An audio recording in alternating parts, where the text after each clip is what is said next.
So మీరు ప్రీవియస్గా baby and then ఈ సినిమా ముందు చేసినవి Guntur melodies, middle class melodies, melodies గుర్తుంది. సో ఈ సినిమాలో ఎవరైనా గుంటూరు సినిమా లేకపోతే బొంబాయి చట్నీ లేకపోతే మిడిల్ క్లాస్ మెమరీ మీరు అంటే అది ఆ ఏరియాలో జరిగింది కదా, అందుకని గుర్తుంది అలా. సో క్వశ్చన్ ఏంటంటే, విజయ్ దేవరకొండ గారిది ఆ యాక్టింగ్కి ఒక సపరేట్ బ్రాండ్ ఉంది మార్కెట్లో. సో దాన్ని మీరు ఇమిటేట్ చేస్తున్నారా అని కొన్ని డైలాగ్స్లో కానీ ఇందులో సోషల్ మీడియాలో వచ్చినాయి. సో దాని మీద మీ ఒపీనియన్ ఏంటి? అంటే ఆయన డైలాగ్ డెలివరీ కానివ్వండి, ఆయన ఎక్స్ప్రెషన్స్ కానివ్వండి, ఆయన్ని ఇన్స్పిరేషన్గా తీసుకొని లేదంటే ఇమిటేట్ చేస్తున్నట్టు ఉంది. దాని మీద మీ ఒపీనియన్ ఏంటి? ఇమిటేషన్ అంటే మీరు వాయిస్లో అంటుండ్రా లేకపోతే యాక్టింగ్? వాయిస్ డైలెక్ట్ కానివ్వండి, యాక్టింగ్ మాడ్యులేషన్ కానివ్వండి, వే ఆఫ్ ఎగ్జిక్యూటింగ్ పెర్ఫార్మెన్స్ కానివ్వండి, అన్నీ అలా అనిపిస్తున్నాయి అని అంటున్నారు. దాని మీద మీ ఒపీనియన్? మీకు అనిపిస్తున్నాయా?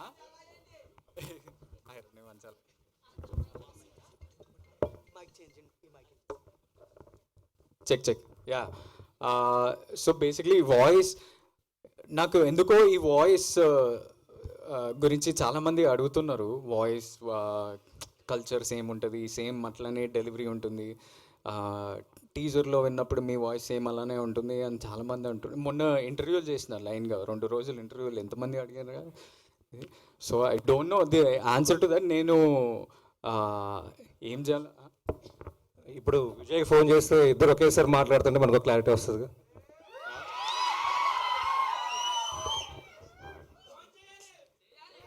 అంటే మీరు అడిగితే సరిపోద్ది కదా, నేను నీలా యాక్ట్ చేస్తున్నానా బ్రో అని చెప్పి అడిగేస్తే ఆయన చెప్తాడు కదా అవును లేదు అని ఆయన చెప్పేస్తే సరిపోదు.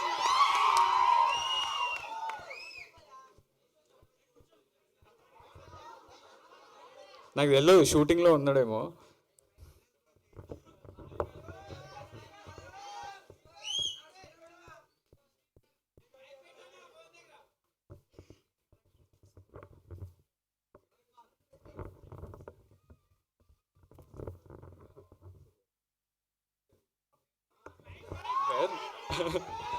Put on mic. Basically, the question that I'm continuously getting asked from last 2-3 days and ఇప్పుడు కూడా అడుగుతున్నారు.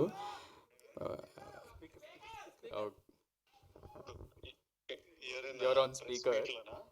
ప్రెస్ మీట్లా ఇట్లా వాయిస్ ఏముంది, నేను ఇమిటేట్ చేస్తున్నా అంట. నేను ఏంది ఈ సంగతి, మీ ఒపీనియన్ ఏంటి అని నన్ను అడుగుతుర్రు. నాకు తెలియదు, మా అన్ననే చెప్తాడని నేను చెప్పిన. కొంచెం ఒకలాగానే ఉంటుంది. అది చిన్నప్పుడు రియలైజ్ అయినాం. మా మమ్మీ అని పిలవగానే మమ్మీ నేనా చిన్నోడా అని మమ్మీకే కన్ఫ్యూజన్ ఉన్నప్పుడు మాకు అది అర్థమైంది. ఆ తర్వాత దాన్ని చాలా రకాలుగా వాడినాం. ఫ్రెండ్స్ ని ప్రాంక్ చేయడానికి, గర్ల్ ఫ్రెండ్స్ ని ప్రాంక్ చేయడానికి. నేను వీడిని డబ్బింగ్ కూడా పంపిద్దామని చాలా ట్రై చేస్తే కదరా ఒక సినిమా. సో కాదు విజయ్ గారు, ఏంది మా అన్నతో ప్రెస్ మీటా ఏంది ఇప్పుడు? మా సినిమా ఇది. విజయ్ గారు ఏంటి క్వశ్చన్? విజయ్ గారు క్వశ్చన్ ఏంటంటే, మీరు గమ్ గమ్ గణేష్ ట్రైలర్ చూసారా? నేను ఇప్పుడే చూసి ఇప్పుడే మా టీమ్ కి మెసేజ్ పెట్టినా పోస్ట్ చేయమని. ఎలా అనిపించింది మీకు? ఎంజాయ్ చేసిన, చాలా చాలా ఫన్ అనిపించింది. ఆ కన్ఫ్యూజన్, కేయాస్, కామెడీ, తర్వాత ఆనంద్ యాజ్ అ పర్ఫార్మర్. అంటే ఐ ఫీల్ ప్రౌడ్. తమ్ముడు మంచిగా చేస్తుండు, వాడే మొత్తం చూసుకుంటుండు. So I feel very happy. Waiting. మీరు ప్రాంక్ చేసిన ఆ లవర్ ఎవరు? ఆమె రియాక్షన్ ఏంటి? ఆమె రియాక్షన్ అంటే మీరు చేశారా, ఆయన చేశాడా? ఆయన లవర్ని మీరు చేశారా, మీ లవర్ని ఆయన చేశాడా? నాకు లవర్ లేరండి. అంటే మీరు అండర్స్టాండ్ ద క్వశ్చన్? నాకు వినిపించలే క్లియర్ గా, మళ్ళీ చెప్పండి ఒకసారి. అంటే ఫ్రాంక్ ఎవరిని చేశారు, ఎవరిని చేశారు, వాళ్ళ రియాక్షన్ ఏంటి? అదే గర్ల్ ఫ్రెండ్ ఫ్రాంక్ చేశారన్నారు కదా, ఎవరు గర్ల్ ఫ్రెండ్, ఎవరు చేశారు, ఎవరు ప్రాంక్ చేశారు, వాళ్ళ రియాక్షన్ ఏంటి? ఆల్మోస్ట్ నా కాలేజ్ అప్పటి నుంచి ఎనీ టైం నేను రిలేషన్షిప్ లో ఉన్నప్పుడు ప్రతిసారి ఆనంద్ ఈ ప్రాంక్లు చేస్తుంటాడు. నా ఫోన్ తీసుకొని వాట్సాప్ లో వాయిస్ నోట్లు రాగానే వాయిస్, లేకపోతే ముందు వాయిస్ నోట్లు లేకపోతుండే కదా, ఫోన్ కాల్ వస్తే ఊరికేనే ఆనంద్ ఎత్తి మాట్లాడి అట్లా సో ఇప్పుడు ఊరికే కూడా అది ప్రాంక్ చేసేటోళ్ళం. ఇప్పుడు ఇప్పుడు కూడా అది చాలు చాలు ఇంకా చాలు సినిమా కాదు రాస్తారు ఇక. విజయ్ గారు ఆ, లాస్ట్ బేబీ ప్రీమియర్ కి మీరు వచ్చారు. సో అది చాలా పెద్ద బ్లాక్ బస్టర్ అయింది. గమ్ గమ్ గణేషకి ఏమైనా వచ్చే ఛాన్స్ ఉందంట? ఐ వుడ్ లవ్ టు, కాకపోతే నేను వైజాగ్ లో షూటింగ్ లో ఉన్నా. ఏం షూటింగ్ అండి? ఇంకా చాలు, ఆడియన్స్ అడగమన్నారు. మీరు వాయిస్ గురించి అడిగి ఇన్ని క్వశ్చన్లు అడుగుతున్నారు.